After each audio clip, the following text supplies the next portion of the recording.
Welcome to the 142nd Royal Ulster Academy annual exhibition here at the Ulster Museum in Stranmillis in Belfast. An absolutely stunning show, and I'm delighted to be joined by award-winning artist Connor Maguire.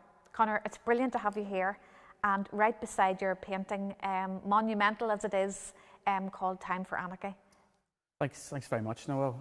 It's brilliant to be actually to have the work exhibited again with the RUA. I was fortunate over the past couple of years where I was able to get the work accepted and displayed. So to get back in again there this year it's brilliant feeling. And I know that you've said this before, that it's a real honour to be exhibiting alongside so many established artists.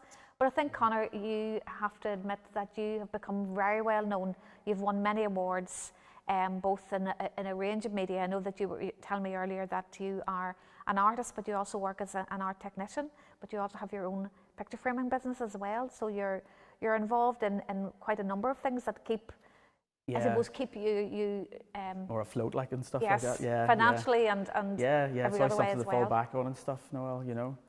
So tell me a little bit about this painting, because I associate you with, particularly your portraits, are people that you have some sense of connection with, people that you know or connected to you. And this one here, Time for Anarchy, can you tell us a little bit about it? Yeah, sure. No. Well, first off, like, this is a portrait of a friend of mine.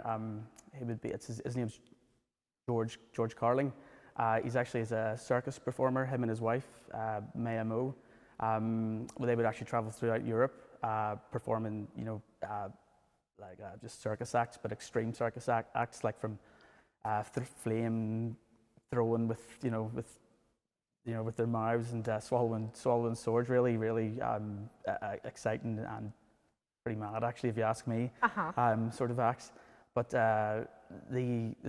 whenever the subject, the title of the painting, Time for Anarchy, it's sort of like an idea that sort of came to me.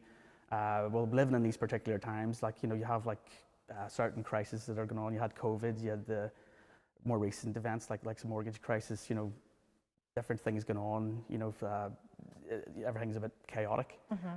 So whenever I'm sort of coming up with a painting, these ideas sort of come to you, and I'll jot them down quickly, like a wee brainstorm, a couple of wee figurative drawings and stuff like that. So the idea came to me like Time for Anarchy, it's time for this, everything's just abrupt chaos, and things are just getting more extreme. And whenever I'm producing, doing paintings, I usually try to sort of visually represent them using a figure as such. So George was a particularly has his own character. He has his own rebellious, kind of a chaotic kind of look for him, So I asked him if he would be happy enough to sort of for me to paint him and portray him like this. He said yes. So basically, he has that punk scene, the tattoos, everything else like that, and he was kind of like he was just perfect for the title of Time for Anarchy, and that was pretty much the basis of the painting. He's actually my brother-in-law's cousin, so. Yeah, I've got to know. This is the second time I've painted him, and the first time I painted George he was exhibited in the Royal Hibernian Academy. I think that was in 2016. So George and myself and George have sort of become friendly over the past lot of years, And so. I'm looking at his countenance as well. I mean, you could say that the flame-coloured hair and the tattoos, and yet there's a real serenity and confidence in his stare and in his countenance. And I suppose I'm looking at the way in which you've painted and looking at some of the work that I know that you've created as well, and it's almost like, the face is almost like a landscape, and the body and the piercings and the tattoos are all part of that. Of course, your own sons are very much part and parcel of your repertoire of portraits, and you were saying earlier that they're now getting a wee bit more cuter in terms of maybe charging for their time. Yeah. That's the joys of them getting older now and stuff like that, I think now they're looking for commission and stuff now as well. So Tell me about the most recent one that you've done, and it featured on one of the buses as part of the Office of Public Works. No. So that particular paint was called Sail Away. It was exhibited here, I think it was just 2 years ago. Again, lucky, or a couple of years ago, maybe 2020. I can't recall. But it was actually sold went to the Northern Ireland Civil Service, the NICS art collection. And it was a picture of, again, my wee boy. Well, he's my oldest, he's 13 now, but he would have been maybe 9 then whenever I painted it. So that particular painting had like it was a paper telescope made out of, using paper. So it's a roll. Yeah. And we had like we made a paper hat for him as well. It was a side profile. And we had like the sea in the background, and he's just looking out in the distance. So that particular painting they're a big inspiration with kids and stuff like that, and they're handy models as well. They're cheap, so they're, so I have to pay them now, like, what I mean? So in that particular painting, yes, we're using imagination. It was like escapism was the main theme for the painting. And I used my kids as the main focus of the painting, like rather than myself. Yes. Well, they're part of you, they're part of you. So again, like I said, there's a kind of maybe like a part of like a self-portrait and such, or an element of me in them anyway. Love for the sea, imagination, just watching them grow up. So that particular painting again was part of an exhibition that the OPW arranged. So we had like it went on tour throughout Ireland. So it ended up in the F.E. McWilliams Gallery, and then finally there in the Casino Marino in Dublin. And I was asked as well if we could use it as part of the for advertising on the side of a bus. So rather than acting dead cool about it, I said just basically I emailed them back, said totally awesome, far away, you know what I mean. And you saw it on the bus? Yeah. I was down for the final opening and stuff of the exhibition. Had an hour to spare, so I was just getting some chips, and I hung about for about half an hour looking over sitting on the seat or whatever, just eating them.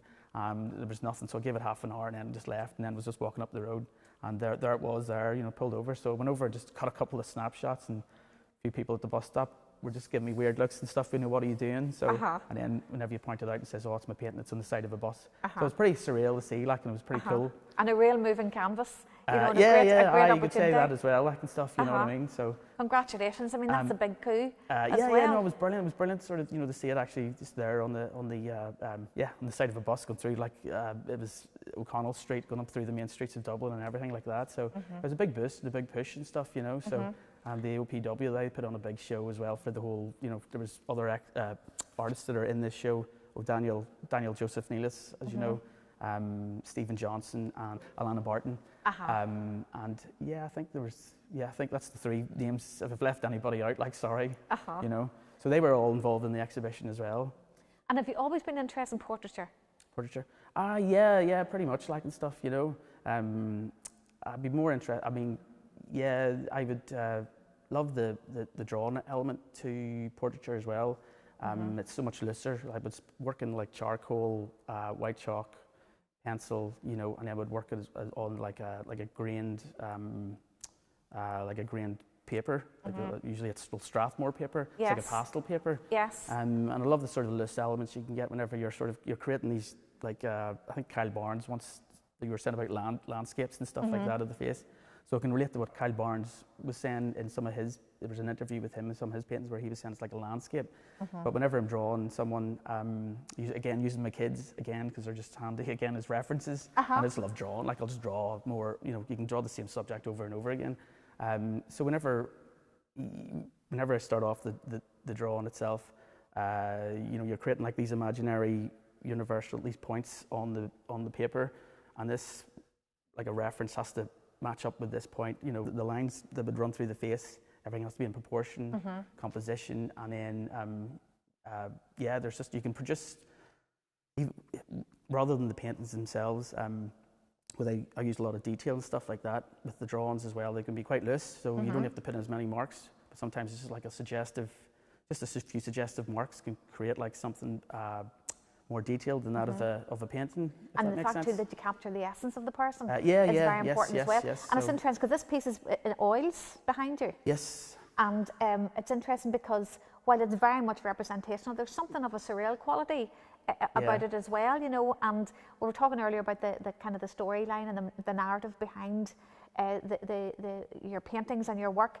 they're not just pulled out of the air. I mean, they're very considered. You know, the whole idea of, you know, I suppose mapping and charting your children's childhood, and that kind of curious quest, you know, and of imagination and self-expression is very, very important. Yeah. I think I've had it in my head as something similar to like a visual diary, if you know what I mean. Like I said, yes, family and kids, they're you know, especially my kids, they're very important to me, and when it comes to the drawings and stuff like that. It's your source? Yeah, it's pretty much, your main source of inspiration, you know what I mean? So you can be cutting yourself off from everything else.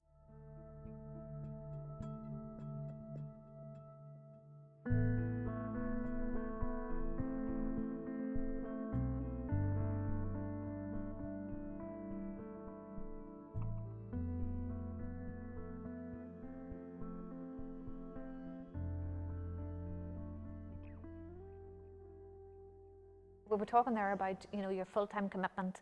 I mean, I suppose artists never stop. I mean, they see, you know, stimuli and nourishment and everything around it. You know, I suppose we see, feel, and explore with all of our emotions. But I'm curious to find out who would have inspired you. Where has this love of art come from, and this curiosity? Oh God, I don't know. Well, whenever, since a young age, like I've just been painting and drawing from, you know, I can't recall when. I've just been doodling, drawing, just scribbling, and God, I think even drawing on walls growing up, like, and stuff. One of those ones, you know. So tortured my parents or whatever. Like with or without permission. Yeah, doors, the whole lot, like, has been told, you know. But no, my grandfather, he would have been a carpenter, a painter, fabulous draftsman, you know. And I remember actually he would have showed me there just before starting like secondary school. He would have shown me, like, I remember like drawing like a saber-toothed tiger or like a dinosaur or something with him, and showing you these different methods and techniques of how to approach, you know, using the pencil. So it would have been my grandfather. He was, he was just really, really talented. He could do anything. Like, his woodwork skills were just second to none. I still actually, one of his dressing tables that he had, which was, you know, well, in its day it was brilliant, like a lovely dressing table. Yes. But now I use it now as a for like an arts desk and stuff like that as such. So I still have that anyway, like, you know what I mean? And then you mentioned as well, we were talking earlier, that you're also exhibiting not only alongside a lot of established artists, but also your former art and design teacher. Yes. Oh yes, that's right, that's correct. John McLaughlin, I'll have to mention him. So did he inspire you then when you got in the school context? Well, I went to De La Salle High School in Downpatrick, John McLaughlin, he was a fantastic art teacher. I'm not even just saying that, like, and stuff, you know. He was brilliant, like, he was good crack, and really, brilliant inspiration. I remember him, got me through my GCSEs as well. Like, I actually remember creating I was more into ceramics then as well, you know, that the sculpture side of things, and actually I thought I was actually going to go down that route of ceramics rather than actually the painting, so things were just taking a complete loop and reverse turn. But no, John McLaughlin was a brilliant teacher, brilliant. He was loved by, you know, sometimes his name might have popped up on social media, and you see all the guys from the past coming back and flooding in, you know, brilliant teacher, cracking. But no, John, he's done this, he's gone down the route of sculpture and doing a lot of bronze work, and it's really, really impressive, you know. He's just, I don't know how he does it, but he's, just cracking work. Lovely man. The John Yomi one, you know. And I suppose the other thing as well is that you were talking about earlier as well with me about your interest in education. You know, I suppose being proactive as an artist, I suppose it's a lifelong learning journey, but also the fact that you're back in schools, you're back in the school as well, and you're in that environment again, encouraging others. Yeah, that's taking another loop as well, like, and stuff. The last place I would have thought I would be going back into was a school, you know. And I'm working as 3 days a week as an arts technician as well in the Assumption Grammar School in Ballynahinch. Work with the head of art, Deirdre Carey. She's lovely, I have to say, she's a lovely lady. Brilliant. No, she's a gem. Brilliant to work for. There's something about, you know, as a former art and design teacher myself, I know that there's something very special when you create a very safe, secure, but a special sanctuary in an art and design department. And I know that many young people and older people as well have experienced many opportunities to learn, you know, at all stages in life. But there's something very unique about an art room and an art and design department that builds that culture of encouragement and encourages, you know, young people to make their mark, you know. Oh, yeah. There's another teacher I work with as well, it's Tristan Barry. He was a previous artist. He's still an artist, but he worked with the Cathedral Art Studio. Yes. You know, before it all collapsed. Yeah, he's another great inspiration as well for the kids in there. You know, moving images. He would work more with the, you know, that in the animation video field and stuff like that. But yeah, no, it's actually really good to be be working in that particular environment as well. Kids are great, students, staff is all brilliant, like, and everything like that. So and it's lovely. You were talking earlier as well to me about the importance of having those opportunities. You know, that you have your designated, disciplined kind of focus within your own studio. You have the opportunity then when you know from a framing business as well. Oh yes. But then also you know, the fact that you're working in an educational setting as well, and I mean, you've so many skills yourself that are very, very significant for anyone to look at and watch and admire your work. You've won many, many awards, Connor, and from what I have known of you, you've been extremely humble in acknowledging those. You're one of the first and possibly youngest members of the Ulster Watercolour Society. Yes. I haven't exhibited with the Ulster Watercolour Society in a while, but yeah, that was brilliant. Like, and stuff. I know Graham Booth from the Ulster Watercolour Society. He's a fantastic.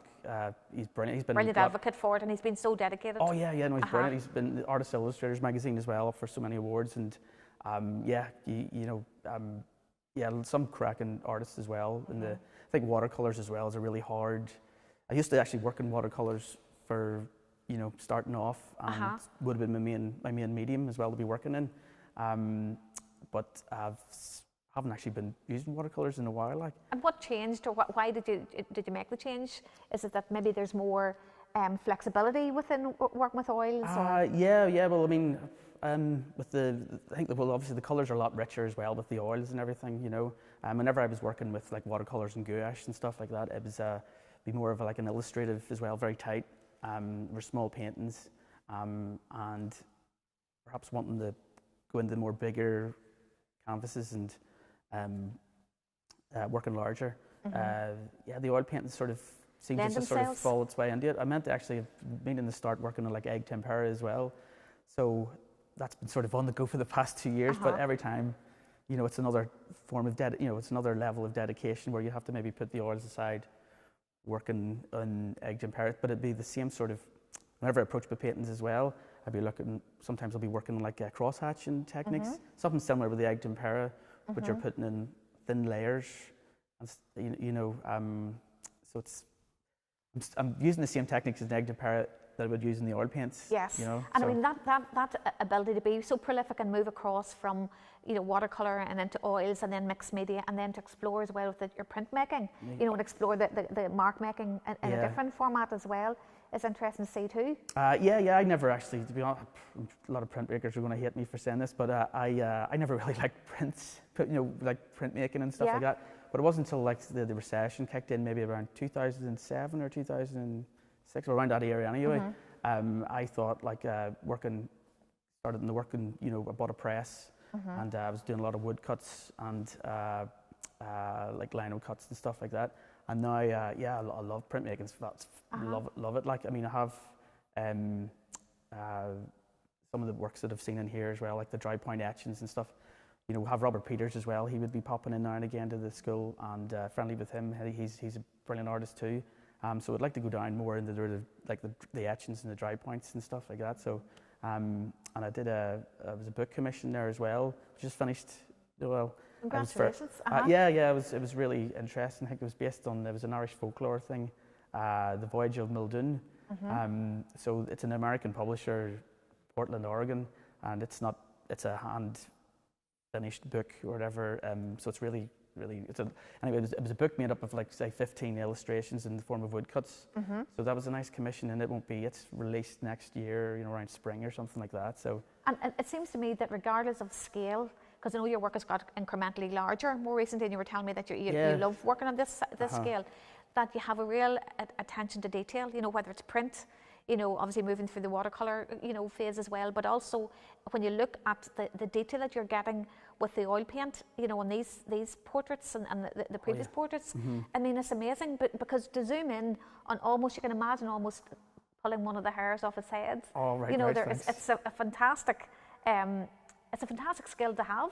You know? Yeah, I don't know if it's OCD or something like that, like and stuff, just going over the top and everything like that. But I love the way some of the other painters, like Colin Watson and stuff, you know, they can, you know, they're a lot looser with their mark making, and you know, they can just produce something as well in a, you know, in a different style, different level, you know, another level, like and stuff like that. So but maybe I'll sign up to one of his master classes as well. That's the beauty about the Royal Ulster Academy exhibition. It's a real source of inspiration for both emerging and establishing artists, as well as the general public, and those that have no background in the arts at all. And I know from the programme of master classes in the past and the talks and tours, it does reach people who are keen to sort of learn, and the way in which they are facilitated by obviously the artists that are identified, like Colin, like Brian Ballard, like others. There's a real opportunity to learn, and it's a lovely, encouraging environment for artists, whether they're merged or established, to come along and support each other. You know, I'm curious to ask you, how long would it take you to do this portrait here at the time of Annagry? Oh yeah, well, I'm a bit of a nightmare with you know, time-wise. Well, everything's so busy as well, like in home life and everything like that. So, like I say, I would always have the studio set up. You know, so if it could be like just in there 5 minutes, getting something done, interrupted again. Out you go, back in again, or something like that. So I would usually be working mainly into the early hours or something as well, and then you're back up first thing in the morning. So there's always time's always very, very precious, and deadlines are hard. They're very hard for artists, and I suppose too, there's always that period of no man's land where you think you've lost the painting. You know, you've done something, and then it's you know, do you invest in the time to retrieve it, or do you start from scratch? Would you have any of those experiences? It's like you're constantly like punching yourself in the face. It's like you're arguing with yourself and going, oh no, this isn't going. That's with every painting I think that I have, like, and stuff. And it's not like a lack of confidence. It's actually just if you're in a critic sometimes as well. Yeah. You know, it's not going right. You know, and paintings will go. You know, drawings, everything does go. It never goes the way it's supposed to go. But it's and great. Sometimes they're happy accidents as well. It's even if you're starting to finish a paint, whenever you're coming to the end of a painting, you're actually going, oh no, you're trying to. I find myself sometimes just delaying it, you know, because you don't want it to end.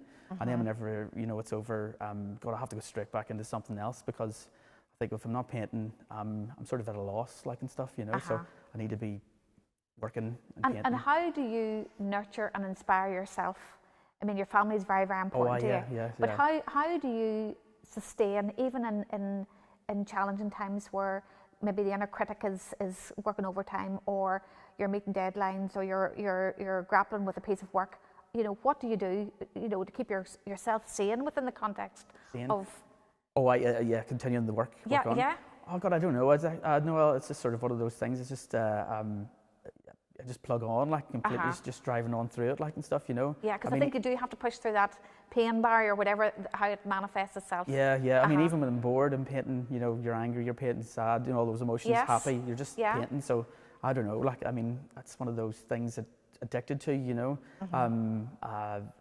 You're without even just sort of lying or whatever, or making it up, like, you're always sitting there with a brush in your hand, and I'll have, like, maybe something on in the background, whether you're working away or listening to music or something, you know, along those lines. And do you think it's time? Do you think it's important for artists to take time to pause? I mean, you know, I suppose I mean that in the context of creating a piece of work that's so intense and so demanding of your time. You know, you mentioned you have a couple of other things going on, so that helps. But do you think it is important, first of all, to do that, and to know when to do that for an artist? Well, I mean, I know whenever that book commission popped up and stuff, I had other commitments there going, and I was actually lucky that, because what happened was, whenever I was pushing the book commission back off, it says if you come back to me in another month or something like that, we can work together and work something out. Yes. Because it's actually going to be it's emails back and forward, trying to get the right report going. You know, drawings have to be made out and back and forward, so that takes up time. So trying to prioritize work, like, and stuff. I mean, there was that one of the painting of the called Boy and His Dog. Yes. It's a beautiful portrait of your younger son, isn't it? That was actually supposed to be a submission for here. So basically, I was trying to actually get that painting ready for the submission for the Royal Ulster Academy for this year. and I got it done. But once that was done, then I had to go back to the book commission. And then you got it sold? Sold. Oh yes, that was sold. So yes, it was actually, and yes. it's going to feature on? Yeah, that was sold to Amanda Black. She's the producer of Blue Lights. She's doing Blue Lights season 2. So she purchased that. Like, I was kind of happy it was bought, but then I was sad as well that I wasn't able to submit it. And it's a beautiful. You have a lovely photograph of your son standing in front of the portrait and the dog, just ready to yes as well. Yeah, and you were telling me too that it's quite likely it will feature on the series of Blue Lights. Oh yes, you asked me then. Which is stuff. brilliant. Oh no, it's great. It's brilliant. Like, it's it's good. It'll be in there. So you for the season 2 of that series. It was brilliant series. Season 1, yes. So it'll be in there somewhere. I don't know which episodes are with it. I mean, your style and subject matter is very distinct, Connor. It's very, very evident, and I mean that's another audience that your work would be exposed to. Oh yeah, it's not the side of a bus like this time, so it's see how that goes. But it was that particular painting as well was it was completely different because it was like an upside down T shape, So but I've got another few ideas for other paintings like that there to follow. And obviously different subject matters and stuff, you know what I mean? So, and then during lockdown as well, you featured a series of still lives on, the kind of ordinary objects, but that had a sense of meaning. That it was part of an exhibition you had at Artisan. Oh yes, that's right. That's that was an exhibition called Artifacts of a Pandemic. So basically, I was funded as well from the Arts Council to put on an exhibition of works. So for that year, during COVID, you had like the toilet roll, which was sort of hit. Like it suddenly became so precious. Yes, it hit the headlines and stuff like that. So things like that, the most and the red mug. There was a red mug as well, and then we had cornflakes and basic staples. Yeah. You had things like just like very liquid, subjects hand like that. sanitizer. The most unpopular unpopular items became the most sought after. You know what I mean? The masks and all that sort of thing. So no, it was actually I really enjoyed. That's the first time I was sort of doing. I wouldn't have been doing still lifes throughout. It would always be portraits or something else. So I enjoyed doing those paintings because you were just sitting there. You had it set up in the studio. You had a small, like a 25 by 30 canvas, and then you were just painting from that onto the. And it was quite immediate in terms of the focus, I suppose. But yeah. I mean, it's looser as well. So it was quicker. You mentioned funding from the Arts Council. How important do you think it is for artists to have access to funding, particularly during these times? Really important. It was, like I said, it's lucky with the amount of budget cuts with everything else, and with everything. I was very fortunate to be able to get funding from the Arts Council. So, and the arts always seems to get hits the most all the time. Yes. Just gets battered, you know what I mean? So, crucial, and stuff, I would say. And I suppose too, the whole idea of the role of an artist can be a very solitary one in terms of making work and creating work, but also enable to fund your craft and your work is very, very important. And you were telling me earlier as well the importance of having a steady income, being able to have other opportunities are really important. Well, like I says, I haven't worked in the form of woodcuts, printmaking, so the idea as well of the printmaking, you can create numerous copies and limited editions, so that can go on to several different galleries. So again, there's an income that will be coming every month for that, between the paintings, selling, the framing, and the technician post. So there's always something to fall back on, so always busy. So it's been pretty fortunate and stuff. But it is a juggling act. It is a juggling act. It is a juggling act, and stuff. And people say it's it's just you're framing or you're doing, how do you? It's easy when you're doing this all for yourself. But no, you're actually just doing it from morning to night, and stuff. Absolutely. Even there's no such thing as a sort of a holiday. Although whenever you're painting, I do enjoy painting. You're still passionate about it, and it shows, in terms of that you're totally consumed by it. So what are you working on at the minute? Well, we're working again. Well, my wee boy's popped into those paintings again, so he has, So it's the same child that was in the painting Sail Away. So he's hit 13 now. So the painting is a picture of him in a paper boat.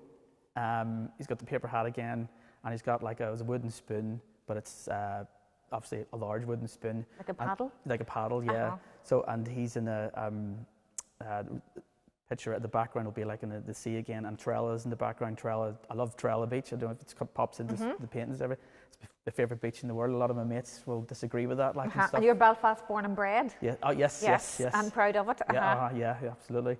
So it's called The Last Voyage or Voyage. The idea of that painting is, he's hit the teenage years, so this could be like the last of the using the imagination, dressing up. Who knows what's around the corner, but I'm hoping it isn't the last of the year. So that's the idea of The Last Voyage, no more. And a transition, I suppose. Yeah. The child, is kind of moving over, and he's going into the other side, teenage years and moving on. So towards adulthood. As you say, it's semi-autobiographical because I suppose it represents a journey, in life in general. Yeah. So that's I just paint what I enjoy, and paint what I want to paint. And that's who knows what direction they'll come after that. Maybe the paintings will get all dark and gloomy and stuff like that there, hitting the teenage years, who knows. But that's.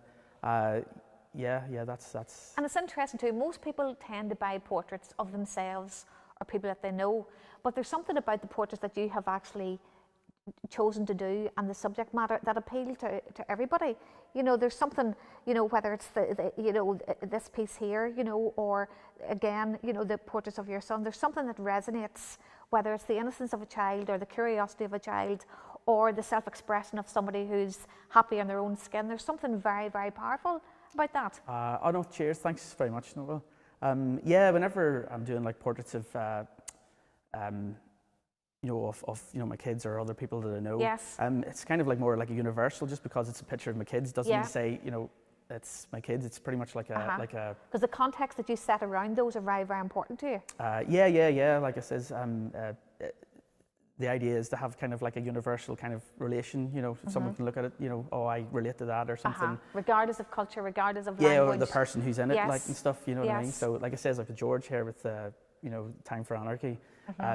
Again, it is his face, but it's about the title of the painting, Time for Anarchy, and the situation that everyone's involved in regards to the current economic climate, absolutely. Stuff like that. So he just seemed to be suitable for the painting, with the hair and the colours and everything else like that. So and yet there's a strength and a softness in this portrait, in terms of the fieriness of the hair. Could be like a landscape, and the way that the tattoos are kind of placed as well. But I'm drawn back to the calm, cool exterior of his gaze, beyond the frame. Oh yeah. And you seem to be really interested in the side profile a lot. Yeah. I've gone down that direction. That somebody's asked, why is it always side profiles? And the only thing, why do you always paint in side profiles? And the only thing I can say back is I just love painting in side profile. I think you can get more of a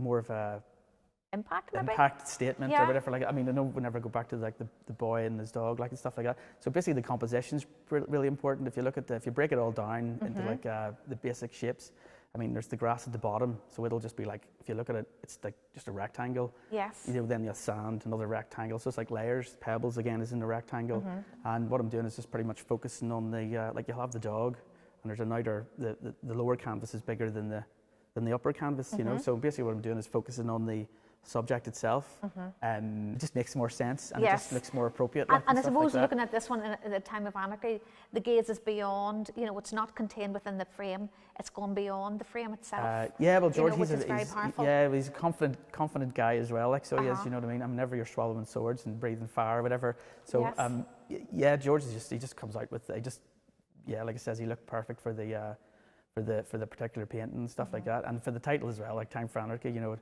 has to have that kind of prominent, kind of no messing about feel about it, sort of thing. Well, Connor, it's been a pure delight talking to you and hearing about some of your practice and some of your pieces. Continued success on buses, on walls, and on TV and screen and on canvas. Thank you very much, Noelle. Cheers, I appreciate that. Thank you.